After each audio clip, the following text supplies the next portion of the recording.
Hi everyone, this is a quick update on my currently in development video game, The Damnation.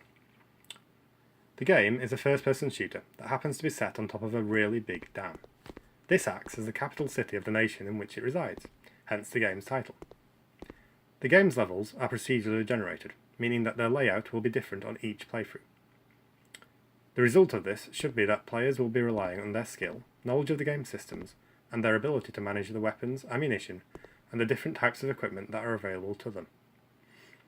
That's as opposed to relying on remembering the level layout and the placement of enemies and items from a previous playthrough. Okay, so here are some items that I've added to the game. These are some grenades, which don't need too much explaining really. I can just throw one of them over there. And those are some sticky grenades, which are the same as grenades, but they stick to things. And there's some proximity mines over there as well. I haven't quite fixed that NPCs still move after being killed. I'll get around to that eventually. That's a health pack there. Just get one of them, always useful. Now, there are some more items in here. So one of the smaller changes that I'm really quite happy about is the addition of price reductions. And you can see that here. And these should encourage the player to vary their playstyle. So for example, I would normally avoid the rocket launcher because I have an unfortunate habit of firing it at point blank range. But at 75% off, how can you say no? And I'm also going to go for some wasp repellent here. And I'll explain why I need that later. Now, I can also use one of my teleporters to get up onto that ledge up there. Now, I think that there are some enemies down on that tram line over there. So I can get around that by going up onto the roof. But unfortunately, at high altitudes, there are swarms of carnivorous wasps that inflict quite a lot of damage. So I've taken some damage there. Use a health pack to recover it, and then apply some wasp repellent to allow me to go onto the roofs without taking damage.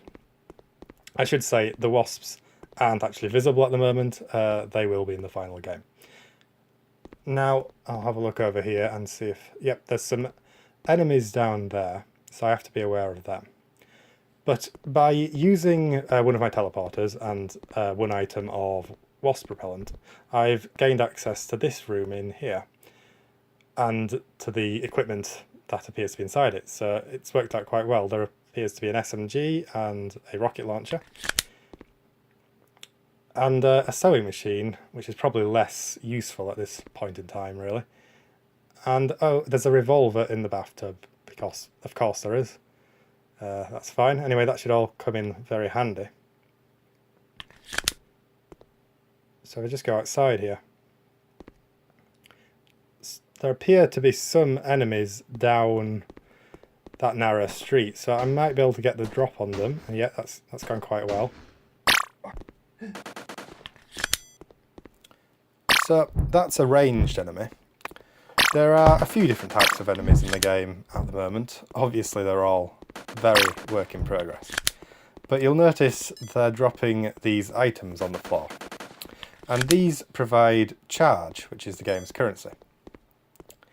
And these items that are being dropped are part of a very simple risk and reward mechanic in the game, whereby the items disappear very shortly after being dropped. So for the player to have a good chance of picking them up, they have to get in close to the enemy during a fight. And obviously that has the risk that they'll take more damage, with the reward being that they can use the extra currency that they'll pick up to purchase better equipment, which will help them later on in the game. The idea behind that is really just to encourage the player to take a few more risks and hopefully make the game more fun. Okay, so that's about all I've got to show for now. Hopefully I'll have another update up on YouTube in not too long. But for now, thanks for watching, and goodbye.